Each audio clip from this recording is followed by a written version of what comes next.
Chamonix, au pied du Mont Blanc, capitale mondiale du ski et de l'alpinisme, a connu une belle histoire pendant la guerre. Malgré tout, la beauté du site ne révèle rien de son passé, mais pendant 2 ans, à partir de 1942, Chamonix était très différent. Sa vie tranquille a été bouleversée par l'arrivée des soldats allemands.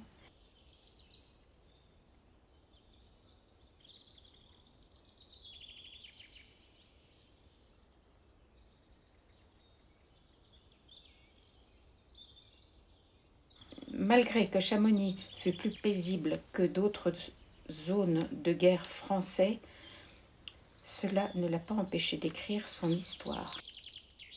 Après avoir fui les bombardements de Saint-Étienne, mes belles-mères, Marinette Guy et Juliette Vidal, sont venues se réfugier avec les enfants et les jeunes filles qu'elles cachaient au sein de l'Adomère, dans un chalet au village des Bois à Chamonix, là où elles se sont connues avant-guerre.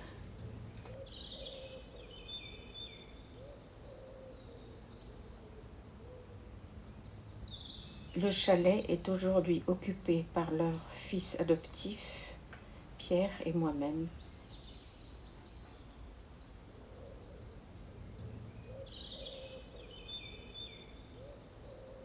Les enfants étaient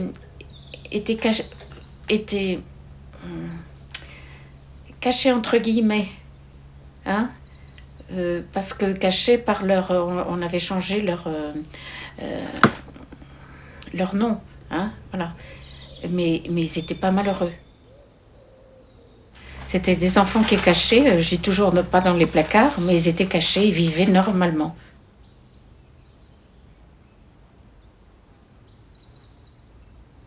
Ces enfants, euh, je pense qu'on leur a jamais fait peur de la guerre.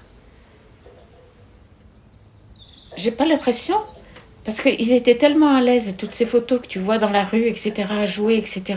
S'ils avaient eu peur, ils auraient pas ri comme on les voyait, hein.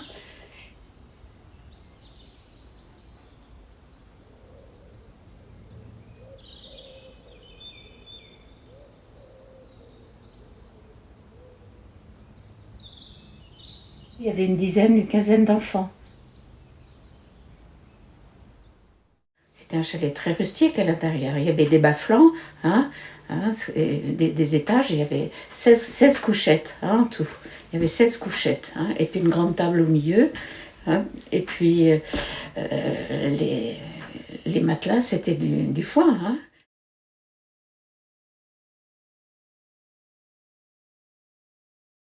Là, on voit à chaque fois dans ces lettres de toutes ces petites filles, jeunes filles, là, on voit, elles épluchent les patates. Hein. Il n'y avait pas grand-chose à manger, hein, puis un morceau de pain. Hein. Il n'y avait pas grand-chose. Et voilà. Euh, En ce moment-là, il n'y avait plus de pain. Le matin, nous avons mangé une soupe épaisse de flocons d'avoine et une biscotte avec de la confiture. Ensuite, c'était le travail. Ah, il y a vraiment des choses qui sont... C'est des petits détails qui montrent que c'était pas la fête tous les jours.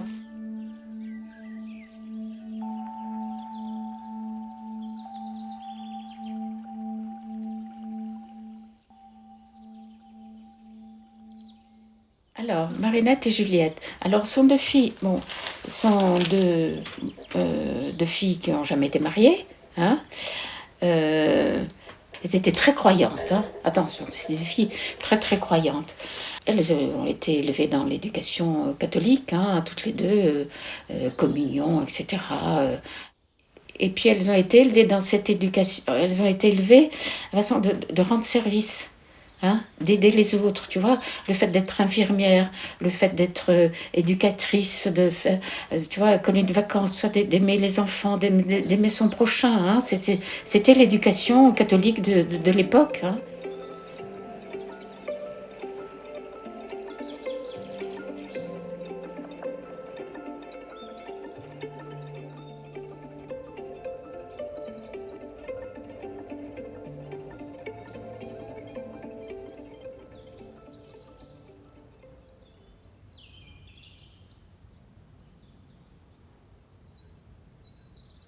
Juliette et Marinette étant très croyantes, hein, elle leur faisait faire leur prière tous les soirs.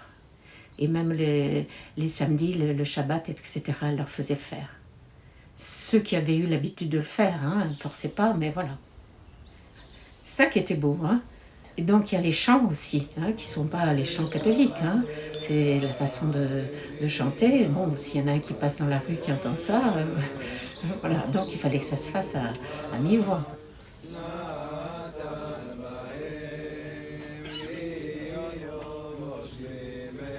On leur disait de ne pas faire de bruit le soir. Hein, de ne pas faire de bruit, de se tenir. Ils savaient qui ils étaient et pourquoi ils étaient là. Hein. Ils sont pas bêtes, les gamins. Hein. Ils sont pas bêtes.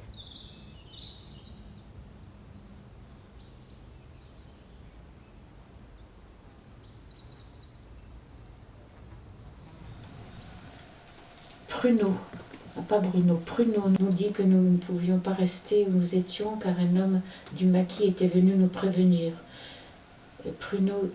Prévenir Pruneau qu'il était dangereux de rester là car dans une demi-heure il se pouvait qu'il y eût un combat entre FFI et Allemands.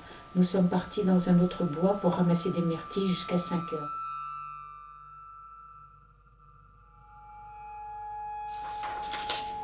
Tu vois, ils allaient se promener à ramasser des myrtilles, mais il y avait les FFI dans le coin.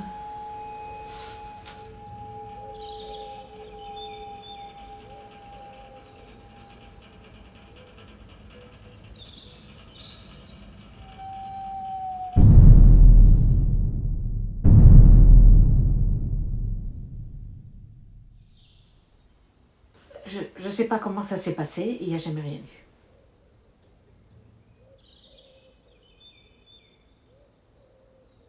Il faudra attendre que Saint-Étienne soit libéré avant de quitter Chamonix. Ce retour laisse des souvenirs emplis de tristesse. Très peu d'enfants retrouveront leur famille. La plupart seront gardés jusqu'en 1947 par l'association. Lozé a replacé des enfants, beaucoup sont repartis pour Israël avec les premiers bateaux. Aujourd'hui, rien n'indique cette belle histoire et le courage de Marinette et Juliette, si ce n'est le blason à l'étoile juive sur la façade de notre chalet.